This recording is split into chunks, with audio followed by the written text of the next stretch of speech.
દેશના આદરણીય પ્રધાનમંત્રી આદરણીય નરેન્દ્રભાઈ મોદી સાહેબના સુશાસનથી અને રાજનીતિના ચાણક્ય એવા દેશના ગૃહમંત્રી અમિતભાઈ શાહની વહીવટી કુનેહથી બિહારમાં એનડીએ પ્રચંડ બહુમતી મેળવી છે.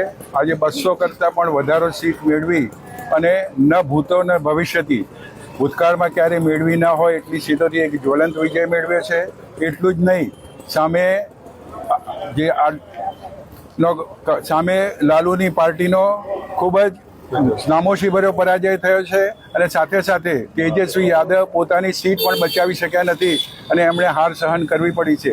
અને આ માટે ભારતીય જનતા પાર્ટીના એનડીએના સર્વે કાર્યકર્તાઓને અમે ખૂબ ખૂબ અભિનંદન આપીએ છીએ અને આદરણીય નરેન્દ્રભાઈ મોદી અને અમિત શાહ ખૂબ આગળ વધે એવી શુભેચ્છા પાઠવી છે.